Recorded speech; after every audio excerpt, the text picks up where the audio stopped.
Hey guys, so in this video, I'm going to cover who should buy land. If you're watching this, most likely you already have decided you're a person that wants to buy land and own it. So I'm going to share a few examples of who we see typically that usually buys land. First thing is the people who love the outdoors, right? They want a personal escape for them and their family to go camping somewhere or just like a weekend property to visit. Whether they want to go hunting or they want to just take their RV and just stay on their land. It's an escape, it's for recreation. The second thing we usually see is future builders and people who have a dream of owning their own property somewhere with a bunch of land somewhere, and they want to build a cabin or a small house, or they want to build their retirement spot. So these two are just a few of the reasons that people buy land. So let's go on to the next one. So the next one we see is investors and flippers, right? They're looking to park their money somewhere where it grows. They don't have to do much. The land just sits there. So we see investors and people who just buy and hold it for a couple of years and then they flip it and they make a profit. And the fourth one, which is the one I resonate with, is first time real estate buyers, right? People who don't currently own much real estate and they want to start owning real estate, and they want to just do it in the most affordable and a easy way, without relying super heavily on like credit checks and the banks. So first time real estate buyers is a big one. We see a lot of people who want to own their first piece of real estate. It usually we see them wanting to purchase land. So let's go on to the next one. Okay. So here are three more reasons why we see people, or the types of people who buy land. First is people who are freedom seekers. They just want to own something that's real, that they can touch, go visit, and they have a sense of ownership over something. They don't want to continue just paying rent without owning things. And they're looking for freedom, and they see land as a vehicle for them to gain that freedom. The next one is long-term wealth builders, right? These people are usually just buying, they'll buy one piece of land, they'll make their payments, they'll pay it off, and then they'll buy another one. And then over the course of their life, they own multiple properties.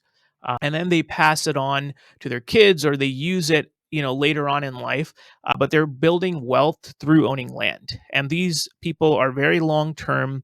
They want something that's going to last, that isn't going to burn down or just disappear. It's land. It's not going anywhere. It's going to be here today, and it's going to be here 100 years from now.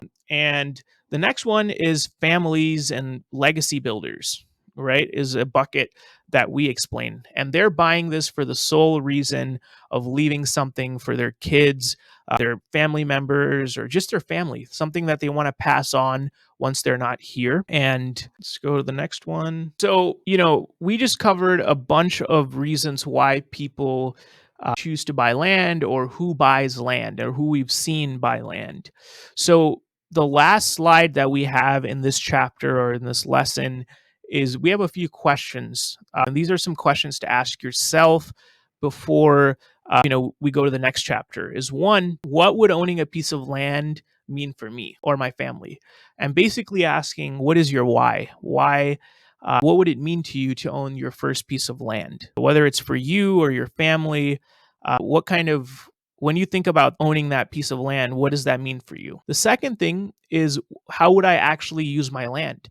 Do you plan on buying it for fun, or as an investment, or to live somewhere once you're retired? What is your plans on actually using it, right? You could totally just buy the piece of land and just have it be an investment, resell it later. We see that all the time.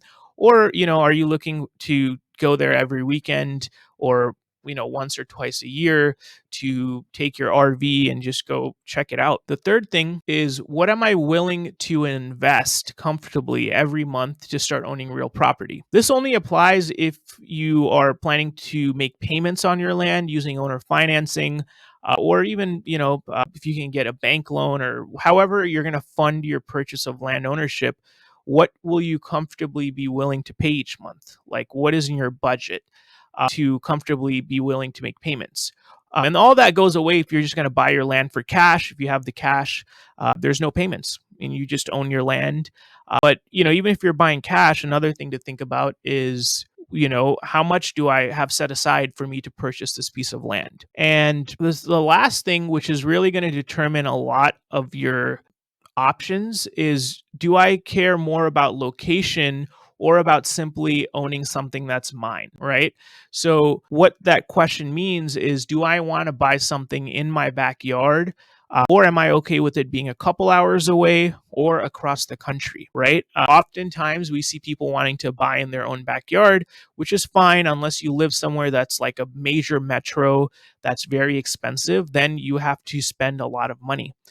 But do you just want to own something that's yours? If it's a good deal, it works out for you, and you think in the future you want to go out there and stay out there, right? Do you want to buy in your own backyard?